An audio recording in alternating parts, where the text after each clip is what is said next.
ഈ ഗ്രാമനിവാസികൾക്ക് ആട്, പശു, കോഴി, താറാവ് തുടങ്ങിയ വിതരണം ചെയ്യുന്ന ഈ മേള ഉദ്ഘാടനം ചെയ്യുവാൻ നമുക്ക് ഇദ്ദേഹത്തെ കിട്ടിയത് ഒരു മഹാഭാഗ്യമായി ഞാൻ കരുതുന്നു. സമയക്കുറവ് മൂലം ഞാൻ ആരുടെയും പേര് പ്രത്യേകിച്ചെടുത്ത് പറയുന്നില്ല.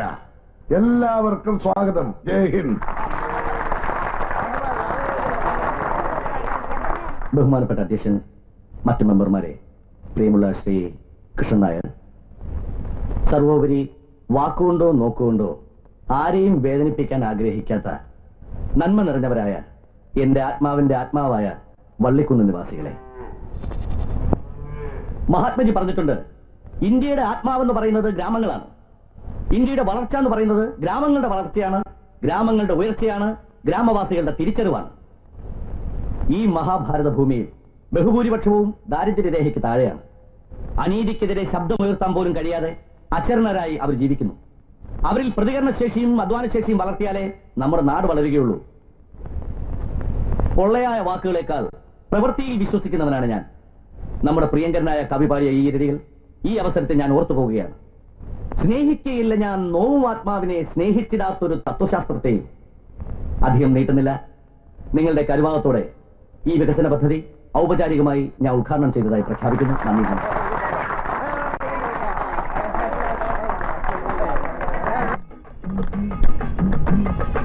അഞ്ച് ലഡു വേണമല്ലോ.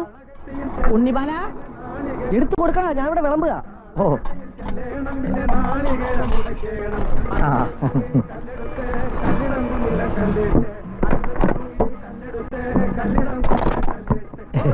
ഇതല്ലേ ലഡു? ആ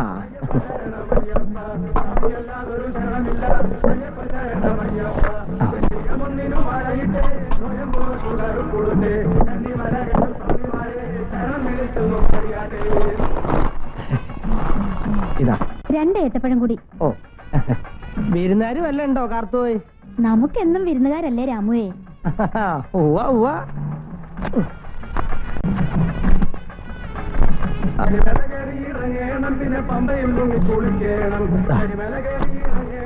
5 ലഡു 2 ഏത്തപ്പഴം. എത്ര ഉണ്ണിമാല? 8 രൂപ.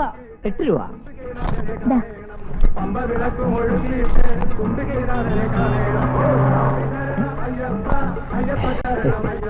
ഈ 10 നോട്ട് എടുക്കില്ലല്ലോ.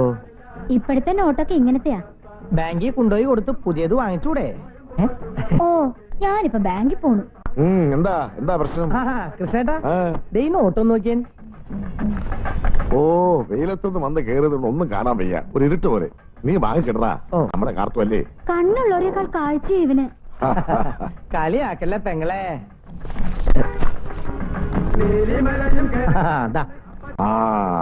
പിന്നെ കൃഷ്ണേട്ടോ, അങ്ങോട്ട് ഇരുന്നോ, ഞാൻ എന്റെ പണി തുടങ്ങട്ടെ. നീ എവിടെ ഇരിടാ? കവലയിലൊക്കെ ആള് വന്ന് തുടങ്ങുന്നേ ഉള്ളൂ. ഓ, എങ്ങനെയുണ്ടായിരുന്നു മീറ്റിംഗ്? കലക്കി.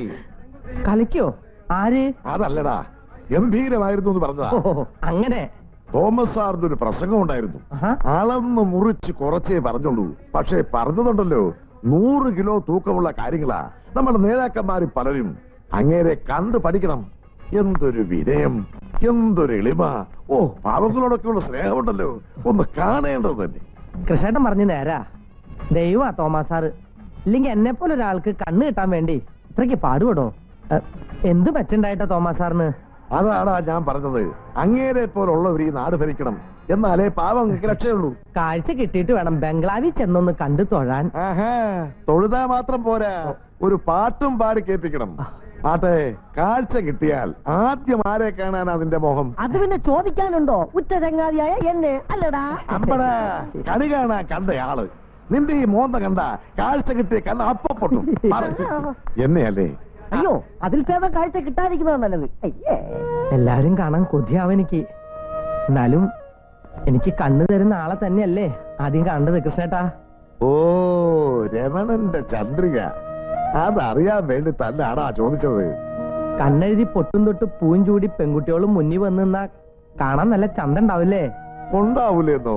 കാണാൻ പോകുന്ന പൂരം പറഞ്ഞറിയിക്കണോ? വേണ്ട, കണ്ടോളാം, ഒക്കെ ഞാൻ കണ്ടോളാം. അവളെ കാണുമ്പോ പാടാൻ ചങ്ങനകത്തൊരു പാട്ടുണ്ടാക്കി വെച്ചിട്ടുണ്ട് ഞാൻ. ഓ, ഒന്ന് പാടടാ. ഞങ്ങളും കേക്കട്ടെ. ഓ,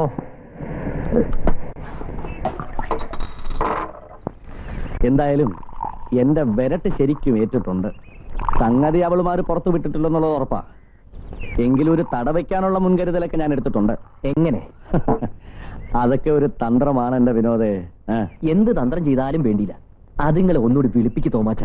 നീ ആള് കൊള്ളാമല്ലോടാ. ഡൽഹിയിൽ നിന്നൊരു കോളുണ്ട്. ഹലോ, യാ ഡാഡിയാണോ?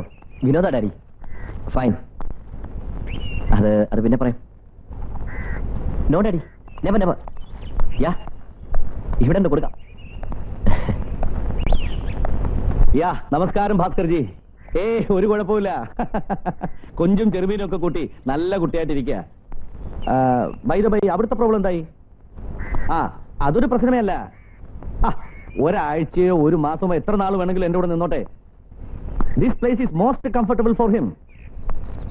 അവിടുത്തെ പ്രോബ്ലം സോൾവ് ചെയ്തിട്ട് കൊണ്ടുപോയാൽ മതി. വിനോദിന് കൊടുക്കണോ? Okay okay, thank you. നിന്നെ ഡാഡിക്ക് ഒട്ടും വിശ്വാസമില്ല കേട്ടോ. ഞാൻ കൊടുത്ത് ഉറപ്പൊക്കെ കേട്ടല്ലോ. നല്ല കുട്ടിയായിട്ട് ഞാൻ പറഞ്ഞ കാര്യം ശരിയാക്കി തന്നില്ലെങ്കിലുണ്ടല്ലോ. എന്താ തോമാച്ച, ഞാൻ ഏറ്റെന്ന് പറഞ്ഞില്ലേ? ചന്ദ്രു, വാ വാ വാ. ഇത് നമ്മുടെ ഭവാനിയമ്മയുടെ മൂത്ത മോനാ. സാറിനെ വന്ന് കാണണമെന്ന് മേസ്ത്രി പറഞ്ഞു. ഞാൻ പറഞ്ഞു വിട്ടതാ. എന്താണാവോ? നാണമില്ലടാ നിനക്ക് ആ രാമുവിന്റെ പിച്ചച്ചട്ടി കൈയിട്ട് വരാൻ. ചട്ടമ്പിത്തരം കാണിച്ചിരുന്ന അച്ഛനെ പോലെ കിടക്കാവുന്നതാണോ? അച്ഛനിപ്പോ എങ്ങനെയുണ്ട്?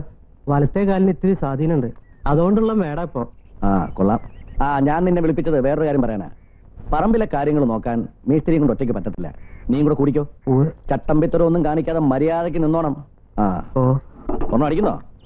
അയ്യോ പിടിയടാ. ഞാൻ ഈ കാര്യത്തിൽ വലിയ ഭവ്യതൊന്നും വേണ്ടടാ. വേണമെങ്കിൽ ഒന്ന് അടിച്ചോ. എന്നാ. അയ്യോ സോഡ വേണ്ട. ഓ മൈ ഗോഡ്, ഇങ്ങനെ കഴിച്ചാൽ ലിവർ അടിച്ചു പോകും. വെള്ളം ഒഴിച്ചാൽ അതിന്റെ എരും പുളിയൊക്കെ പോകും, അതുകൊണ്ടാ. പിന്നെ ഭവാനിയമ്മ എന്താ ഇപ്പൊ ഇങ്ങോട്ട് കാണാത്തെ? ആ തള്ളേന്റെ കാര്യമൊന്നും പറയണ്ട സാറേ. 2 ദിവസം പണിയെടുത്താ 3 ദിവസം കിടപ്പാ. അപ്പൊ ആള് കിടപ്പിലാണോ? ഞാൻ വീട്ടിലേക്ക് പോയിട്ട് 3-4 ദിവസമായി. ഒരു പണിയേ, ഇത് ഭവാനിയമ്മയ്ക്ക് കൊടുത്തേക്ക്. മരുന്ന് വല്ലതും വാങ്ങിച്ച് കഴിക്കാൻ പറ. പിന്നെ സുഖമില്ലെങ്കിൽ അവര് വരണ്ട, വാസന്തിയോട് വരാൻ പറ. 10 രൂപ കിട്ടുന്നെങ്കിൽ അത് നിങ്ങളുടെ കുടുംബത്തിലോട്ട് ആയിക്കോട്ടെ. എന്താ? പറയാം, പറ്റേ സാറേ. രൂപ വീട്ടിൽ കൊടുക്കണം, ഞാൻ ചോദിക്കും. തന്ത്രം എന്താണെന്ന് ഇപ്പൊ മനസ്സിലായോ? മന്ത്രം പഠിച്ചവൻ തന്ത്രി, തന്ത്രം പഠിച്ചവനോ മന്ത്രി.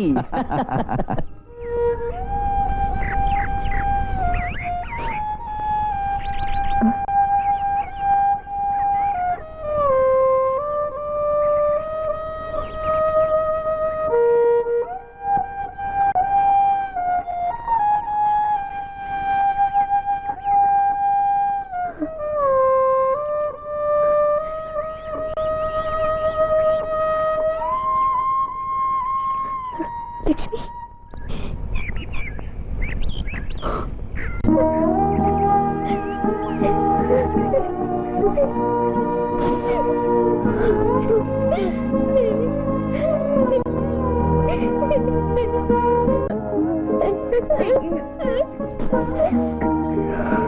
കുറെ നേരമായാലോ രണ്ടുപേരും കൂടെ പുന്നാരം തുടങ്ങിയിട്ട്. വന്ന് അവർക്ക് കാപ്പി എടുത്ത് കൊടുക്കുവണ്ണേ. വെറ്റില പാത്രം വെച്ചിരിക്കണേ. വരുന്നു മോനെ.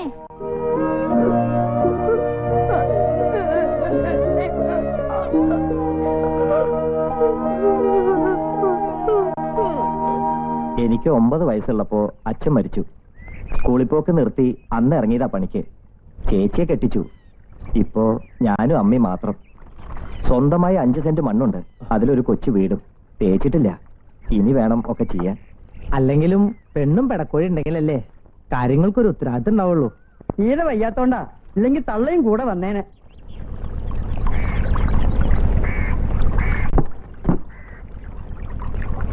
അച്ഛനാ? ഓ ഇരിക്കേ. നിനക്ക് എന്ത് പണിയാന്നാ പറഞ്ഞേ? താറാവ് കൃഷിയാ.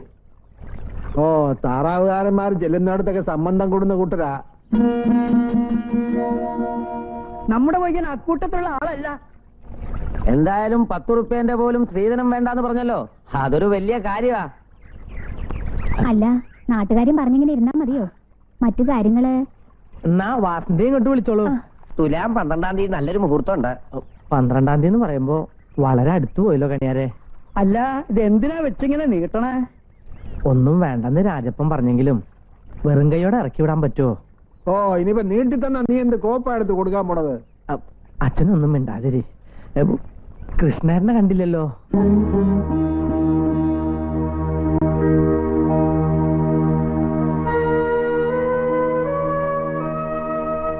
അങ്ങോട്ട് കൊടുക്കും മോളെ. ചെറുക്കനെ ആദ്യം കൊടുക്ക്. രാജപ്പോ കാര്യമായിട്ടൊന്നും ഇല്ലാട്ടോ, ഒരു ചടങ്ങായിട്ട് കൂട്ടിയാ മതി. പെണ്ണിനോട് എന്തെങ്കിലും ചോദിക്കാനുണ്ടെങ്കിൽ ചോദിക്കാട്ടോ. രാമുവേ, കൃഷ്ണേട്ടൻ എത്തിയില്ലോ. തോമസ് സാറും കൂട്ടരും പറഞ്ഞിട്ടുണ്ട്. ഈശ്വര, ഇങ്ങോട്ടോ?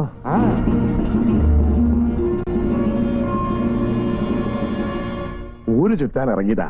വഴിയിൽ വെച്ച് എന്നെ കണ്ടു. വിവരങ്ങൾ അറിഞ്ഞപ്പോ ഇങ്ങോട്ട് വരണമെന്ന് പറഞ്ഞു.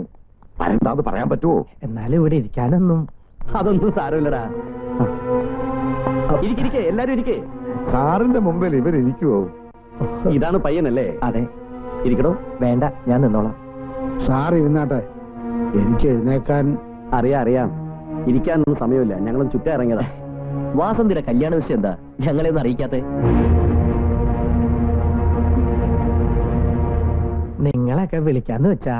വിഷമിക്കണ്ട, ഞാൻ വെറുതെ ചോദിച്ചെന്നേ ഉള്ളൂ. എന്നാ പിന്നെ കാര്യങ്ങൾ നടക്കട്ടെ. ഞങ്ങളിങ്ങനെ പോയപ്പോ ചുമ്മാ കയറിയെന്നേ ഉള്ളൂ. വന്ന സ്ഥിതിക്ക് ഒരു ഗ്ലാസ് ചായ കുടിച്ചിട്ട് പോവായിരുന്നു. ഞാനത് പറയാൻ നാവങ്ങോട്ട് വളച്ചതേ ഉള്ളൂ. ഞങ്ങളുടെ ചായ കുടിക്കാവോ? അതെന്താ നീ അങ്ങനെ പറഞ്ഞത്? എനിക്കങ്ങനെ ജാതിമത വ്യത്യാസമോ വലിപ്പച്ചെറുപ്പോ ഒന്നും ഇല്ലെന്ന് ഇവൻ അറിഞ്ഞൂടെ? വിനോദേ, രാമു അങ്ങനെ പറഞ്ഞ സ്ഥിതിക്ക് നമുക്ക് ഒരു ഗ്ലാസ് ചായ കുടിച്ചിട്ട് പോവാം. എന്താ? ഷോ, വാ ഇരിക്കെ. ഇരിക്കു ജയന്തി. വേണ്ട, ഞാനിവിടെ നിന്നോളാം. ആ, നിങ്ങളും ഇരിക്കേ.